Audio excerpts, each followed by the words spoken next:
Olá pessoal, sejam bem-vindos a mais uma aula de ciências, no caso aí o módulo de química. Hoje a gente vai retratar aí sobre a massa atômica, como o próprio nome já diz, massa de um átomo, determinação da massa de um átomo. Então, qual é a massa atômica de um átomo?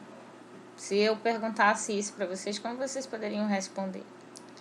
Se você tivesse que dar a resposta em gramas, seria um pouco trabalhoso fazer isso, né? Primeiro que a gente não enxerga o átomo, a gente não vê.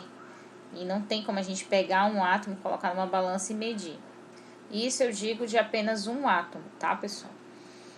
Então, se você tivesse que medir em gramas, você utilizaria números decimais praticamente que infinitos, ou seja, teria muitos zero, zero, zero, zero, zero infinitamente. Você teria que utilizar números extremamente que não fazem muito sentido, né, em gramas.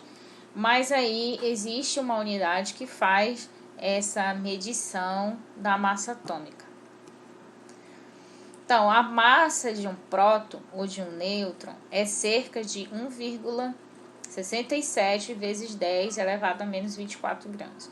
Então, esse número que está aí, pessoal, seria basicamente em gramas, né? Mas aí, no caso, eu vou explicar para vocês como que essa unidade de gramas, ela pode ser utilizada na unidade de medidas de massa atômica realmente. Então, o que a gente tem que entender é que todas as grandezas elas são relativas.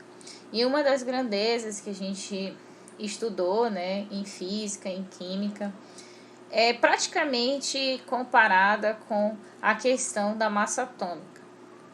Ou seja, tudo que é possível medir é comparado a algo que é padrão. E isso é uma coisa que a gente vai ver aqui. Existe um padrão, existe um modelo para medir a massa de um átomo, por exemplo. Então, aqui nós temos um exemplo bem básico, né? Como é que as pessoas utilizam aí a unidade de medida de quilo? Da onde que elas, na verdade, tem esse padrão? Então, existe um museu internacional de pesos e medidas que fica localizado na França.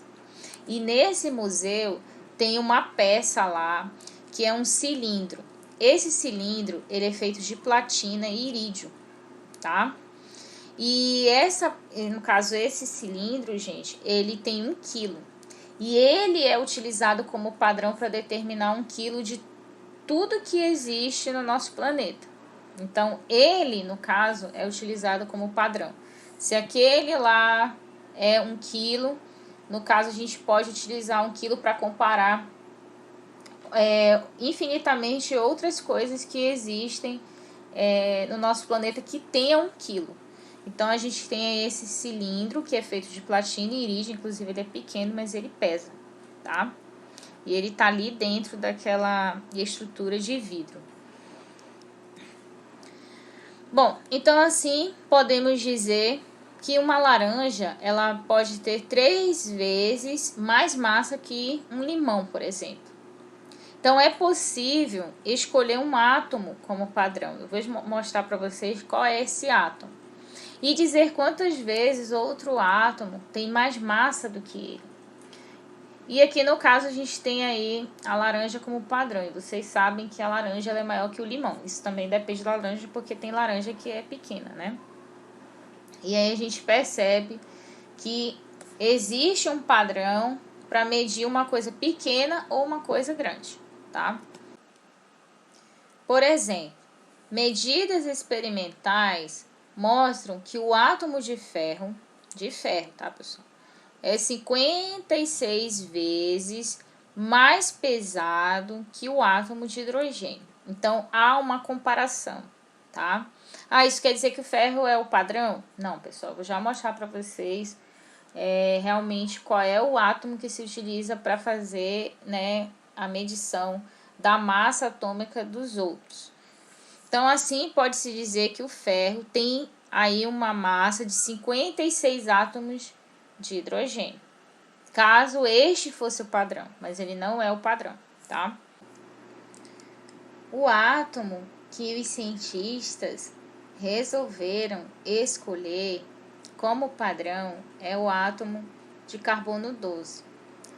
E esse átomo de carbono é um isótopo, e a gente já falou sobre essa situação, né? O que é um isótopo? O que caracteriza um isótopo? Isso a gente estudou na última aula gravada. Então, no caso, eles utilizam o carbono, tá, gente? E no caso, esse carbono, né, tem uma massa aí atômica de número 12. Então, este átomo passou, então, a ter 12 unidades de massa atômica. E, geralmente, a unidade de massa atômica a gente representa pela letra U, tá?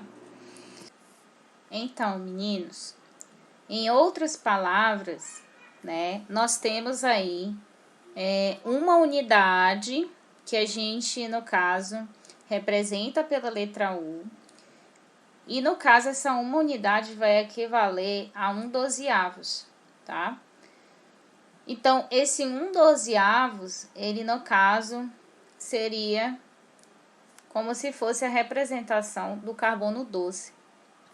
Então, a gente chama de 1/12, tá?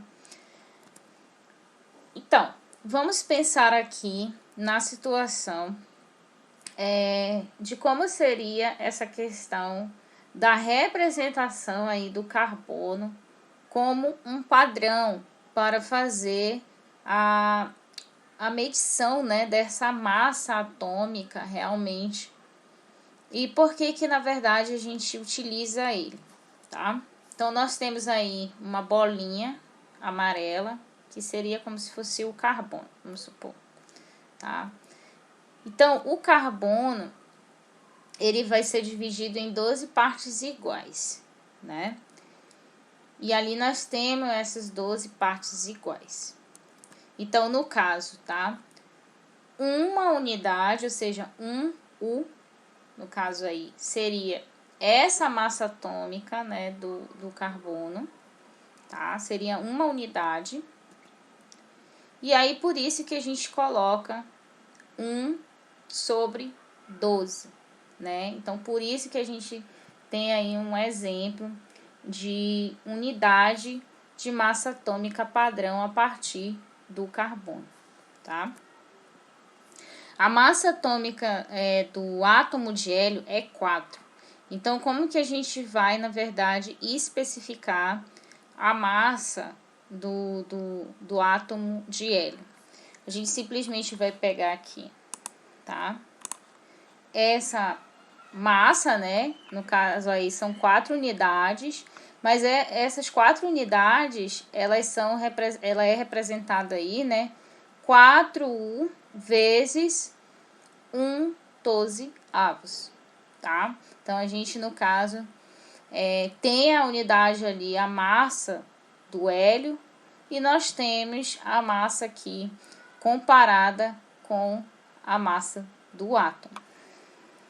Então, vamos ler esse textinho aí embaixo. A massa dos outros átomos é, então, comparada com a do carbono. Então, no caso aí, nós temos o hélio e, no caso, a massa do carbono. Quando dizemos, por exemplo, que a massa atômica do hélio é 4, significa que a massa, né, do átomo é de 4 unidades de massa atômica, ou seja, é 4 vezes 1/12 a massa do carbono. Então, é uma comparação, tá? E o carbono sempre vai ser utilizado como padrão. Então, os elementos são formados na realidade por uma mistura de isótopos que ocorre naturalmente, ou seja, ocorre na natureza.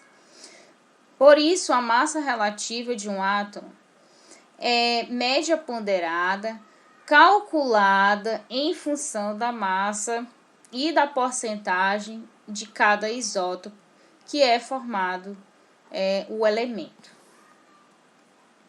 No caso do cloro, o que a gente tem aí em relação ao cloro. Cloro é um isótopo.